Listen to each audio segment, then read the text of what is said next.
বিএনপির কিছু নেতাকর্মী, কিছু তাদের আইনজীবী বাংলাদেশকে আবার পুরাতন পথে ফিরিয়ে নিতে চায়। এদের কুমিল্লা, সংগ্রামীদের কুমিল্লা, যেই কুমিল্লা নিয়ে আজকে থেকে কয়েক বছর আগেও একজনের নামেই সমস্যা হতো, সে আর এই দেশে থাকতে পারে নাই।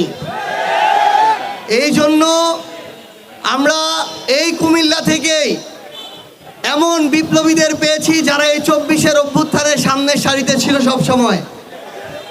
আমরা আপনাদেরকে আহ্বান করব, একজন মুখ্য সংগঠক হিসেবে আমরা এখন এই বাংলাদেশটাকে 24-এর আকাঙ্ক্ষা দিয়ে বাস্তবায়ন করতে চাই।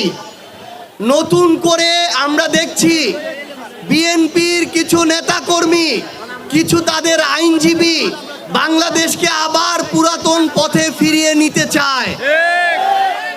আমরা দেখছি মাঠ পর্যায়ে আমাদের নেতাকর্মীদেরকে হুমকি দেওয়া হচ্ছে, হামলা করা হচ্ছে। এটা মোকাবেলা করার জন্য এই কুমিল্লা এনসিপির শক্তিশালী সাংগঠনিক ঘাঁটি তৈরি করতে হবে। আপনাদেরকে শুধু 3টা আহ্বান জানাতে চাই।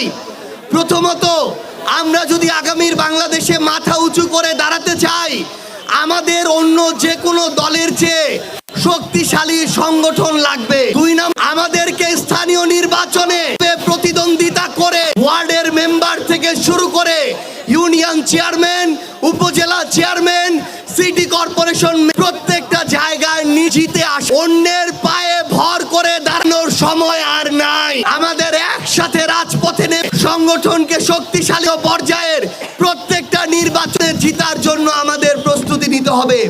এবং সর্বশেষ একটি কথা বলে শেষ করব, আমাদের নিজেদের মধ্যকার যত ধরনের মতপার্থক্য, বিভাজন, মনোমালিন্য আছে, সবগুলোকে এক পাশে রেখে আগামীর বাংলাদেশ গড়ার যে লড়াই, আগের এনসিপিকে সামনে রেখে বাংলাদেশের জনগণের প্রতিনিধিত্ব করার যে লড়াই, সেই লড়াইয়ে বিন্দুমাত্র আপোষ না করে আমাদের বিজয় পর্যন্ত পৌঁছাতে হবে ইনশাআল্লাহ।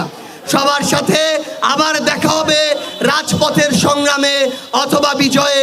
ইনকিলাব জিন্দাবাদ, কুমিল্লা জিন্দাবাদ, বাংলাদেশ জিন্দাবাদ, জাতীয় নাগরিক পার্টি এনসিপি জিন্দাবাদ।